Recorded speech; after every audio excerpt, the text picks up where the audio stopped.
میں مسائل ہیں میں رسول کی بارگاہ میں بھی اس معاملے میں معافی مانگتا ہوں اور مومنین سے بھی معافی مانگتا ہوں، اور توہین خدا، توہین انبیاء، توہین ائمہ کرام اگر میری تقریر میں جہاں پر بھی ہیں میں ان سب کے لیے مومنین سے بھی اللہ کی بارگاہ میں بھی معافی کا طلبگار ہوں۔ وما علینا الا البلاغ المبین۔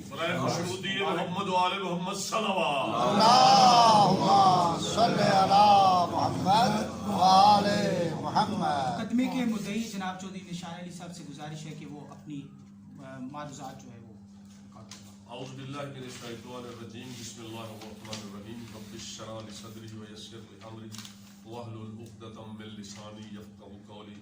مومنین، میں چودھری نشان علی درخواست گزار ہوں کہ آپ نے ایک بہت بڑا کارنامہ چکوال کے لوگوں نے انجام دیا ہے۔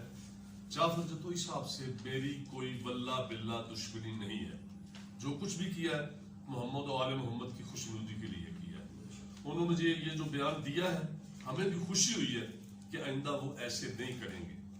تو میں زیادہ لمبی چوڑی تقریر نہیں کرنا چاہتا، صرف ان کے بیان پہ ان کا شکریہ ادا کرتا ہوں کہ انہوں نے تسلیم کیا ہے، اور وہ آئندہ انشاءاللہ مجھے امید ہے کہ وہ گستاخی نہیں کریں گے۔ اختتامی دعا جی دعا ایک کری میں کہنا سارے دوست اکٹھے ہو جانا، سارے دیکھ لے آپ مدعی ہیں وہ بھی اپنے الفاظ میں۔ بسم اللہ الرحمن الرحیم۔ آج چکوال کے مومنین نے ایک بہت بڑا کارنامہ سر انجام دیا ہے، جو ذاکر جعفر جتوئی صاحب نے توہین خدا، توہین انبیاء، توہین اہل بیت علیہ السلام تقریریں کی ہوئی تھی۔ انہوں نے کہا کہ میں ان سے معافی مانگتا ہوں، اور یہ اسٹامپ بھی انہوں نے لکھ کے دیا ہے کہ آئندہ ایسی کوئی تقریر میں نہیں کروں گا، جو پہلے میں نے کی ہے وہ مجھ سے غلطی ہوئی ہے، آئندہ ایسی تقاریر جو ہے وہ میں نہیں کروں گا۔ تو تمام مومنین نے ان کے اس فیصلے کو سراہا ہے، خصوصاً چکوال کے مومنین نے بہت بڑا یہ جو کارنامہ سر انجام دیا ہے، انشاءاللہ اس کے اثرات قوم کے اوپر بہت زیادہ پڑیں گے۔ دعا فرما دے تاکہ اختتامی ہو۔ اللهم صل على محمد وعلى محمد وعلى محمد يا الله يا رحمن يا رحيم يا ذا الجلال والإكرام أسألك باسمك العظيم الأعظم إلهي وربي بظهرها وأبيها وبالها وبنوها۔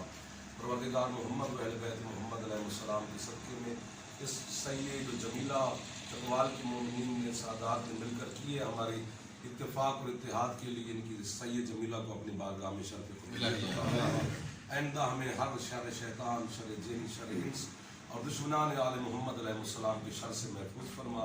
جو ہمارے درمیان اختلافات تھے آج ختم ہو گئے، اور ہمیں اس پر قائم و دائم رہنے کی توفیق عطا فرما۔ شیعت کو مزید عزت اور ترقی عطا فرما، عزائے حسین کو مزید عزت اور ترقی عطا فرما، علماء حقہ کا سایہ ہمارے سروں پر تا دیر قائم و دائم فرما۔